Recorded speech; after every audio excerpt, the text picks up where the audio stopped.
दोस्तों 90% ट्रेडर कभी भी लाइव मार्केट में सही तरीके से फेयर वैल्यू गैप नहीं बना पाते हैं और इस वजह से उनका लॉस होता है, क्योंकि छोटी सी एंट्री में छोटा सा मिस्टेक और वो बड़ा सा लॉस करता है। अब इस वीडियो में आपको यही बताऊंगा कि कैसे आप सही एफवीजी को फाइंड करेंगे, मार्केट में एफवीजी बनता क्यों है, एफवीजी फेयर वैल्यू गैप के बनने के पीछे लॉजिक क्या है और आप उसको कैसे ट्रेड करोगे, वहां कैसे एंट्री एग्जिट करोगे। साथ ही साथ मल्टी टाइम फ्रेम एनालिसिस का इसमें क्या रूल है, बड़े टाइम फ्रेम का एफवीजी और छोटे टाइम फ्रेम का एफवीजी कौन ज़्यादा कारगर है, ठीक है। और सबसे बड़ी बात, जब हम एफवीजी ढूंढने जाते हैं तो वो किस जगह बनना चाहिए, ये 90% ट्रेडर मिस करते हैं, क्योंकि कोई भी चीज़ है उसके बनने की जगह पर ज़्यादा डिपेंड करता है मार्केट किधर जाएगा। अब इस वीडियो में आपको यही बताऊंगा कि सही एफवीजी के थ्रू आप लोग कैसे ट्रेड करेंगे और साथ ही साथ एक ऐसी स्ट्रेटजी बताऊंगा जिससे आप सही एफवीजी के साथ साथ सही ऑर्डर ब्लॉक ढूंढ पाएंगे और ऑपरेटर के डायरेक्शन में ऑपरेटर के साथ ट्रेड करेंगे, परफेक्ट एंट्री एग्जिट करेंगे और एक सफल ट्रेडर की तरीके से कदम बढ़ाएंगे, ठीक है। वीडियो को लास्ट तक देखिएगा जिससे कोई भी इंफॉर्मेटिव जानकारी मिस ना हो। क्योंकि तो दोस्तों हम लोग आ चुके हैं स्क्रीन पर और अभी आप ये देख सकते हो, ये जो ट्रेड था इसको मैंने लाइव ट्रेड करके डाला भी है। ये टोटली पावर है एफवीजी फेयर वैल्यू गैप की और ये फेयर वैल्यू गैप आपको दिखेगा यहाँ पर है एक, और जिसकी वजह से नेक्स्ट टाइम जब मार्केट इस लेवल को टेस्ट किया यहाँ पर आया, इस फेयर वैल्यू गैप की पावर की वजह से ये एक्टिविटी हुई है। अब ऐसा क्या था इस फेयर वैल्यू गैप में, इस जोन में, इस लेवल में, जहां से इतनी बड़ी ऑपरेटर की बाइंग आई और इतना बड़ा क्रैश आया, यही समझाना है। तो इस वीडियो में जो मैं समझाने वाला हूं लाइफ चेंजिंग है, सीक्रेट चीजें हैं, कोई नहीं बताता, इसलिए वीडियो को लास्ट तक देखना, हो सके समझने की कोशिश करना, ठीक है। अब फेयर वैल्यू गैप क्या है पहले ये समझेंगे, इसको कैसे यूज किया जाता है, किस टाइम फ्रेम में देखा जाता है, एंट्री एग्जिट कैसे करना है, सब कुछ समझाता हूं, ठीक है। देखिए यहां पर आपको 6 कैंडल मिलेगी, एक कैंडल का सेटअप ये है और एक सेटअप ये है।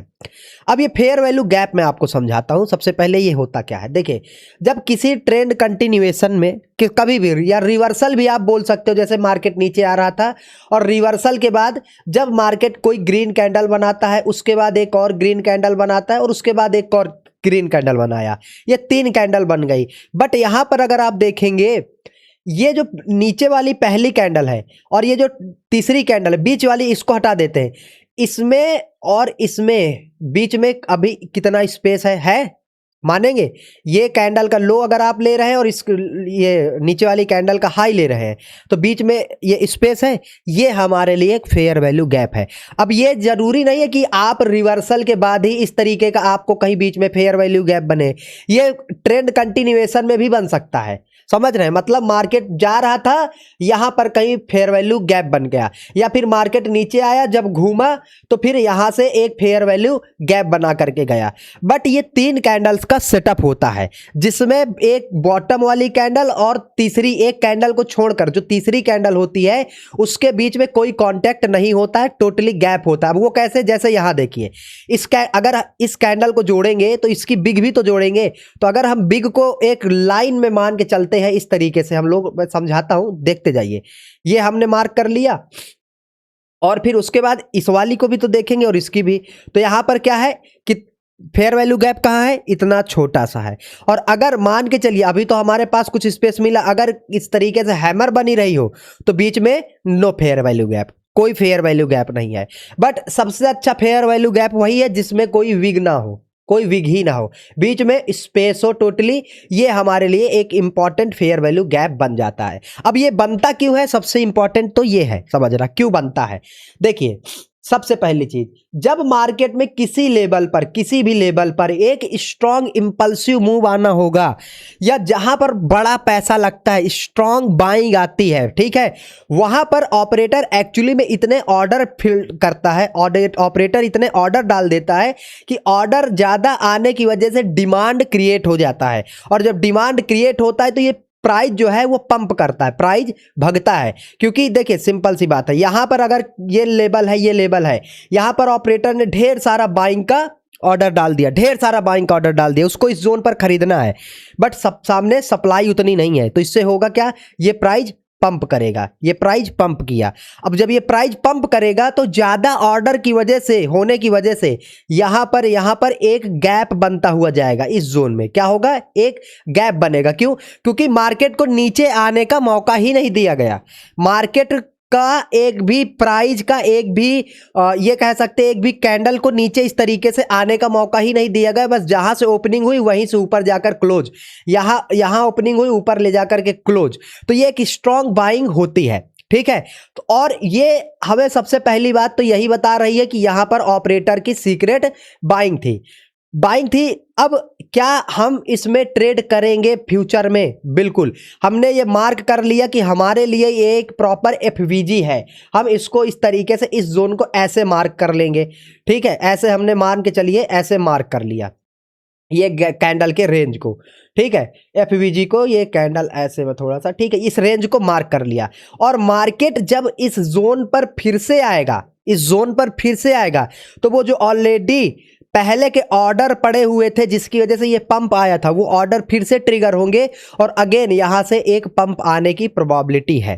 ठीक है, बट यहां पर एंट्री, ट्रेड और कुछ चीजें देखना है जिससे आप और एक्यूरेट और सेफ ट्रेड कर सको। और वो चीजें क्या है, चलिए अब मैं वो आपको बताता हूं।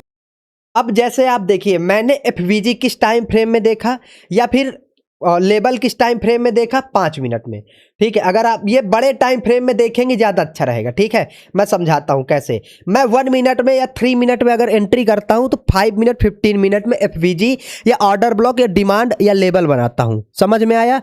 मतलब हमारे जो बाइंग के और सेलिंग के ऑर्डर ब्लॉक होंगे या एफवीजी होगा वो बड़े मिनट टाइम फ्रेम का होगा।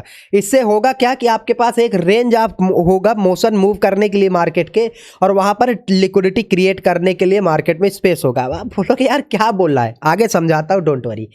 ठीक है, तो सबसे पहले हमने यहाँ पर एक फेयर वैल्यू गैप आपके सामने देखिए मार्क किया था। अब आप देखोगे ये फेयर वैल्यू गैप क्यों इतना इंपॉर्टेंट है। इंपॉर्टेंट इसलिए क्योंकि यहीं पर मार्केट ने ब्रेकडाउन का भी ट्रैप किया था, दिख रहा है। अगर आप थोड़ा सा दिमाग लगाओगे, ये ब्रेकडाउन आया था, ब्रेकडाउन दिखा, बिल्कुल भाई। उसके बाद ये ओपनिंग लास्ट कैंडल की, और उसके बाद तीसरी कैंडल, ये बीच में इतना बड़ा स्पेस, तो ये हमारा, और पंप भी आया ना, देखिए पंप भी आया। दूसरी चीज, फेयर वैल्यू गैप एक ही बार टेस्ट होता है। मार्केट क्या जब ऊपर गया, क्या इस फेयर वैल्यू गैप में आया? नहीं आया। तो हमारे लिए ये क्या है, एक वैलिड फेयर वैल्यू गैप है। और लास्ट टाइम, और दूसरी चीज, ये एक ऐसा रेंज है जहां से लास्ट टाइम एक इंपल्सिव मूव आया था। ये भी आपको नोटिस करना है। अगर आप इसको मेजर ऑर्डर ब्लॉक या डिमांड जोन मार्क करके चल रहे हो तो ये आपको ध्यान से देखना है, क्योंकि बीच में एक ये भी फेयर वैल्यू गैप था, बट मार्केट इसको टच करके ऐसे निकल गया था। ठीक है, टच किया निकल गया, यहां भी था, मार्केट का टच किया निकल गया, लेकिन इसको अभी भी मार्केट ने फ्रेश बना रखा है। दूसरी चीज, मेजर स्ट्रॉन्ग बाइंग यहीं से एक्टिवेट हुई थी। अगर आप देखोगे ना, मेजर स्ट्रॉन्ग बाइंग यहीं से एक्टिवेट हो रही है। तो केवल फेयर वैल्यू गैप के साथ साथ आप थोड़ा सा बड़े टाइम फ्रेम में जब ऑर्डर ब्लॉक बनाने जा रहे हो, फेयर वैल्यू गैप ढूंढने जा रहे हो, तो आप ये भी देखोगे कि ये यहां पर से एक मेजर बाइंग स्टार्ट हुई है। तो ये ऑपरेटर का वास्तव में एक स्ट्रॉन्ग बाइंग जोन है, हो सकता है। ठीक है, अब उसके बाद मार्केट इसी लेवल पर आया है। देखिए इसी लेवल पर आया, इसको टच किया और धड़ाम से ऊपर गया। बट केवल ऐसा नहीं कि आपने डिमांड जोन बना लिया, फेयर वैल्यू गैप ड्रॉ कर लिया और आप आएंगे, ट्रेड करेंगे और आप प्रॉफिट करके चले जाएंगे। नहीं, फेयर वैल्यू गैप और वो चीजें, डिमांड, वो सारी चीजें अलग है। बट आपको एंट्री एग्जिट के लिए थोड़ा सा लॉजिकल होकर के ट्रेड करना पड़ेगा। वो कैसे, मैं एक्सप्लेन करता हूं, ध्यान देना। ठीक है, थोड़ा सा ध्यान देना। नीचे आपके क्या है, फेयर वैल्यू गैप, मतलब ऑपरेटर का स्ट्रॉन्ग बाइंग जोन। अब ये याद रख लेना, कभी भी अगर ऑपरेटर को बाई करना है, फिर से जैसे एग्जांपल के लिए है और यहां पर बाइंग के ऑर्डर पड़े, उसको बाई करना है, तो बिना रिटेल सेलर के वो बाई नहीं कर पाएगा। रिटेलर इस जोन पर चाहिए। तो पीछे भले ही आपने बड़ा अच्छा फेयर वैल्यू गैप बना रखा है, लेकिन अगर मार्केट इस जोन पर, फेयर वैल्यू गैप के जोन पर लिक्विडिटी स्वीप नहीं करता, जैसे यहां पर देखिए ब्रेकडाउन दिया, ब्रेकडाउन के बाद रीटेस्ट किया, टाइम स्पेंडिंग किया, ये क्या किया है बताइए? यहां पर मार्केट क्या किया है? यहां पर मार्केट ऐसे ऐसे सेलिंग के सेटअप दिखाकर, ब्रेकडाउन देकर लिक्विडिटी क्रिएट किया है, रिटेल सेलर को सेलिंग में बैठाया है ताकि खुद ऑपरेटर बाइंग कर सके। तो ऑर्डर ब्लॉक बड़े टाइम फ्रेम में बनाया आपने, डिमांड जोन बड़े टाइम फ्रेम में बनाया, बट ट्रेड करना है तो आपको छोटे टाइम फ्रेम में सबसे पहले जाकर लिक्विडिटी आइडेंटिफाई करना पड़ेगा। अब जैसे ही मार्केट आया, ब्रेकडाउन आया, लिक्विडिटी आपने आइडेंटिफाई किया, फिर उसके बाद एसएल हंट होगा। चूंकि ये एसएल पड़े हुए हैं रिटेल ट्रेडर के, जिस लेवल पर लिक्विडिटी आई है, जैसे हमारे पास मेजर लेवल ब्रेकडाउन का ये है, इसी के नीचे सब कुछ हुआ है, ठीक है, या फिर आप इसको भी बोल सकते हो, बट अभी के लिए ये, तो जब इसको रिकवर करके ऊपर जाएगा तो हम यहां से लॉन्ग करेंगे, और मैंने यहीं से लॉन्ग किया था, दिख रहा है, यहीं से लॉन्ग किया था। तो ये हमारे लिए प्रॉपर ट्रेड करने का तरीका है, और ये हर जगह काम करता है, हर एक टाइम फ्रेम पर काम करता है, दुनिया के हर एक चार्ट पर काम करता है। ये वाला ट्रेड भी मैंने लाइव किया है, चैनल पर वीडियो है, मिल जाएगा, आप देख लेना जा करके। इस समय जितने भी डिमांड सप्लाई जोन के वीडियो कोई भी उठा लोगे, सब लाइव ट्रेड है बीटीसी में, प्रॉफिट रिस्क मैनेजमेंट के साथ, ठीक है। ये भी प्रॉपर एक डिमांड जोन था, अगर आप देखोगे ये इस डिमांड जोन, ये डिमांड जोन था, और इस डिमांड जोन से मार्केट ने इस मोमेंटम को कंटिन्यूएशन में रखा है। ये बड़े टाइम फ्रेम में आपको डिमांड जोन प्रॉपर तरीके से दिख जाएगा, ठीक है। तो एफवीजी फेयर वैल्यू गैप में जब तक लिक्विडिटी नहीं आएगी आप ट्रेड नहीं कर सकते हैं। अब जैसे एग्जांपल के लिए मैं आपको छोटे टाइम फ्रेम का ही दिखा देता हूं। ये कैंडल का लास्ट तीसरी कैंडल का हाई है, उसके बाद ये आपके पास एक एफवीजी बना, ये एफवीजी बना, इसको तो टच करके निकल गया था, ठीक है। ये तो इस तरीके से आपको ट्रेड करना है। अब मैं थोड़ा सा आपको बड़े टाइम फ्रेम, देखिए जो मैं आपको बोल रहा हूं, जो मैं आपको फेयर वैल्यू गैप दिखा रहा हूं, कि मैं आपको ट्रेड एंट्री वाला नहीं दिखा रहा हूं, मैं आपको डिमांड सप्लाई वाला मेजर सेलिंग जोन वाला एफवीजी दिखा रहा हूं, ये याद रख लेना। ये एफवीजी, ये फेयर वैल्यू गैप आपके जो एंट्री के बाद मार्केट रिटेस्ट करवाता है, वो सब करवाता है, उससे अलग है। उस कमेंट करोगे तो उस पर भी मैं वीडियो बना दूंगा, बट मैं लिक्विडिटी पर ज्यादा भरोसा करता हूं। अब जैसे कैसे मैं, मतलब आप बोलोगे मतलब फेयर वैल्यू गैप सही नहीं, सही है, मैं ये तो बोल ही नहीं रहा हूं कि ये गलत है। मैं ये बोल रहा हूं कि जैसे मेरे पास ये बड़े टाइम फ्रेम पर 15 मिनट टाइम फ्रेम पर ये एक एफवीजी है, फेयर वैल्यू गैप है, मेजर डिमांड जोन है, ट्रैप भी किया है, यहां से पंप आया है। जब भी मार्केट इस लेवल पर आएगा तो मुझे एक ब्रेकडाउन चाहिए, मतलब जैसे यहां है मार्केट आया, इसका ब्रेकडाउन करके जब ये निकलेगा तब मैं मानूंगा कि ये यहां पर ऑपरेटर बाइंग कर रहा है। हालांकि ये मेरे लिए फ्यूचर के लिए एक मेजर डिमांड जोन है, ठीक है। और उसके बाद देखोगे कि यहां पर भी एफबीजी बना हुआ, ये कैंडल और तीसरी कैंडल ये है, यहां पर एफबीजी बना, इसको ऑलरेडी मार्केट टच करके निकला है, कल के ट्रेडिंग सेशन में ही आया है, टच करके निकला है। बट यहां पर बाइंग कब करते हैं हम, यहां पर बाइंग करते हैं जब मार्केट ये ब्रेकआउट दिया, जहां पर, ठीक है, ये आया, टच किया, बिल्कुल केवल टच करना, किसी को वो आपके लिए कंफर्मेशन नहीं है। अगर ये एक मेजर बाइंग जोन है, एफवीजी है, लिक्विडिटी की जरूरत पड़ेगी, और अगर स्ट्रांग मोमेंटम है तो ऊपर ब्रेकआउट या नीचे ब्रेकडाउन आने दो, कंफर्मेशन दूसरा हमेशा आपके साथ रहेगा, बिल्कुल सेफ ट्रेड करोगे आप, ठीक है, ठीक है। तो सबसे पहले देखिए हम थोड़ा सा 5 मिनट टाइम फ्रेम की एनालिसिस कर लेते हैं, और उसके बाद मैं आगे की चीज़ें आपको एक्सप्लेन करता हूं।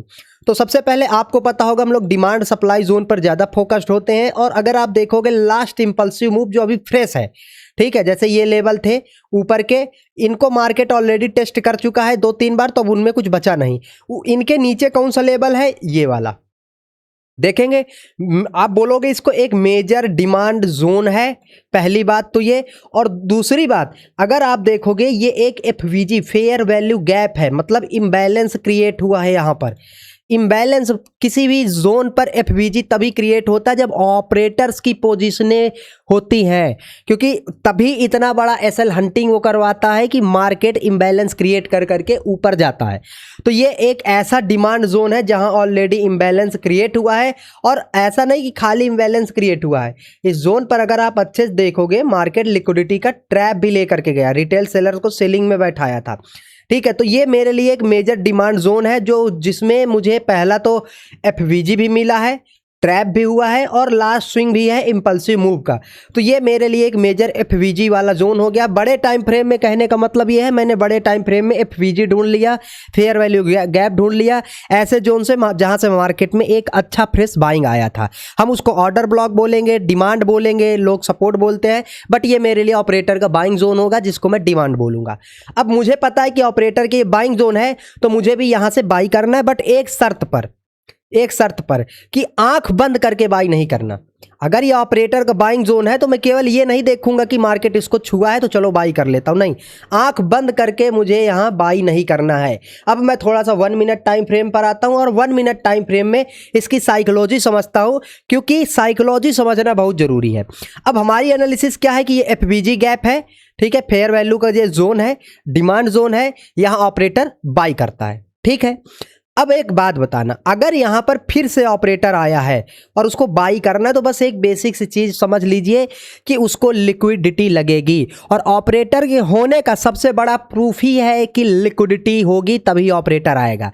अब अगर ये एक मेजर डिमांड जोन है, ये अगर आपको एक मेजर डिमांड जोन लग रहा है जहां से एक स्ट्रांग बाइंग पहले आई थी, और अगर फिर से यहां से स्ट्रांग बाइंग आनी है, कब आएगी? जब ऑपरेटर बाई करेगा। ऑपरेटर कब बाई करेगा? जब रिटेल सेलर को बुलाएगा। तो यहां पर किस ऐसा कोई सेटअप बना है क्या जहां से रिटेल सेलर आए? बिल्कुल बना है। अगर आप देखोगे, पहली बात तो ये एक inverted head and shoulder chart pattern है, इसको छोड़ते हैं, इस जोन पर देखते हैं। इस स्विंग का मार्केट ने ब्रेकडाउन दिया, ठीक है, फिर रिटेस्ट किया, ठीक है, फिर आया, फिर से रिटेस्ट किया। तो यहां पर ब्रेकडाउन के बाद मार्केट कितना कंसोलिडेट किया है, कितना यहां पर टाइम स्पेंडिंग किया है। अब ये आपको ध्यान देना है कि मार्केट कभी भी रुकता नहीं है किसी जोन पर ट्रेड करने के बाद। यहां पर ब्रेकडाउन दिया और ब्रेकडाउन के बाद इतना जो कंसोलिडेशन किया है, इतना जो टाइम स्पेंडिंग किया, ये इसलिए किया है क्योंकि वो रिटेल सेलर्स को जानबूझ करके दिखा रहा था कि वो लोग इसको देख करके मार्केट में सेल करें, ठीक है। फिर उसके बाद यह देखिए, इस जोन पर भी, ऊपर के जोन पर भी इनवाइट ही किया है, रेजिस्टेंस पर टाइम स्पेंडिंग ही किया है, और अभी भी वही काम कर रहा है जिसको हम लोग बोलते हैं इनवाइट। ये भी एक अपने आप में रेजिस्टेंस है, और देखिए रेड कैंडल बनाया और तुरंत रेड कैंडल बना के ऊपर चला गया। एक्चुअली में ऑपरेटर का यहाँ से दो काम होता है। पहला तो ऑपरेटर यहाँ पर जब सेलिंग करवाएगा तो वो खुद बाई कर लेगा, और जो जो सेल किए हैं ना, ये अपने एसएल ऊपर डाल देंगे, और अपने एसएल डाल करके ऑपरेटर के लिए फ्यूल, ग्रीस, भोजन का काम करेंगे, क्योंकि यही एसएल डिमांड क्रिएट करेंगे, और जिससे मार्केट में एक अच्छा हाईवी प्राइज का बम्प आता है, ठीक है। और इसीलिए मैं बोलता हूं दोस्तों, 1:2 का टारगेट हम लोग लेकर के चलेंगे, कोई दिक्कत की बात नहीं है, बट वही चीज़ें जो मैं बोल रहा हूं, थोड़ा सा सेफ प्ले करते हुए चलिए तो ट्रेडिंग आपकी काफ़ी आसान हो जाएगी। 1:2 से ज़्यादा हम लोग यहाँ पर वो कर चुके हैं, लगभग 1:1.5 का टारगेट मिल चुका है। 500 USDT ऑलरेडी हम लोग वो कर चुके हैं। तो सिंपल बात, ट्रेल कर दीजिए सेल, 1:2 आपको लगभग मिल चुका है, ठीक है। और यहाँ पर ये लीजिए, डन, ट्रेड डन, 1:2 डन, ठीक है, रिस्क भी नहीं बचा, 1:2 से ज़्यादा का भी टारगेट ले चुके हैं। अब यहाँ पर आपके पास दो काम है कि या तो आप ट्रेड यहाँ से एग्जिट कर दीजिए, और 1:2 से ज़्यादा का टारगेट चाहिए तो ये यहाँ एसएल रख दीजिए, और केवल इतने प्रॉफिट से फिर संतुष्टि करिए, क्योंकि ये भी अपने आप में एक रिस्क है। अगर यहाँ से घूमेगा तो ये एसएल हिट होगा, और अगर और बड़ा टारगेट चाहते कि ऐसे निकले तो फिर भाई रिस्क लेना पड़ेगा। बस ये मत करना कि यहाँ एसएल है और 5 का टारगेट वो कर रहे हैं, नहीं। जब तक आपका एसएल नहीं निकल आ रहा, आपका प्रॉफिट नहीं निकल आ रहा, तब तक वो मत करना। देखिए ये सप्लाई जोन है, मैं फिर से बोल रहा हूँ, ट्रेड डन है, और यहाँ पर एक एफवीजी बना हुआ है, तो यहाँ से एक भले गिरेगा नहीं, मैं ये नहीं बोल रहा हूँ कि नहीं गिरेगा, बट है सप्लाई जोन, ट्रैप भी किया था, लिक्विडिटी ग्रैब किया था, तो यहाँ से करेक्शन आएगा, ठीक है, और मार्केट यहाँ से नीचे आ सकता है।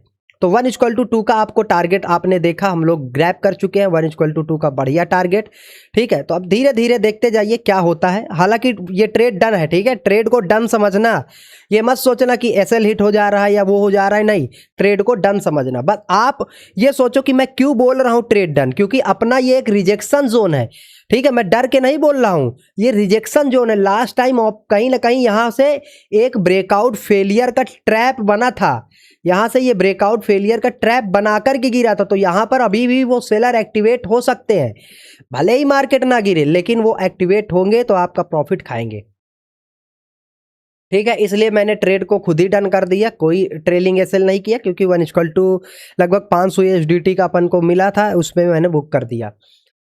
मैं फिर से बोल रहा हूँ, देखो दोस्तों, हम बिल्कुल ट्रेडिंग में रोबोट है, लेकिन ट्रेड मैनेजमेंट भी अपनी आप की एक साइकोलॉजी है। ये नहीं कि आएगा तो भाई सोना ही खाऊंगा तो आज यही खाऊंगा, नहीं तो नहीं खाऊंगा, समझ रहे हैं, ये नहीं है। हाँ, थोड़ा सा दिमाग लगाइए आप लोग, थोड़ा सफल मतलब सोचने की कोशिश करिए। अब आप लोग शायद मेरी सोच को, मेरी भावनाओं को रिस्पेक्ट करेंगे या नहीं करेंगे। अब आप बताना, क्या जो हमने यहाँ से प्रॉफिट बुक किया था वो गलत किया या सही किया। दूसरी चीज हमने इसको पहले से ही प्रिडिक्ट किया था कि ये सप्लाई जोन है, यहाँ से मार्केट में क्रैश आएगा।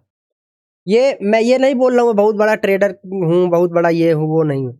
मैं सिंपल ये बोल रहा हूँ कि आप चार्ट को तो देखो, ट्रेड लेने के बाद फीलिंग में मत वो करो, चार्ट को तो देखो कि यार ये एक मेजर सेलिंग जोन है जहां से ट्रैप भी किया था, ये इतना तो देखो, है ना।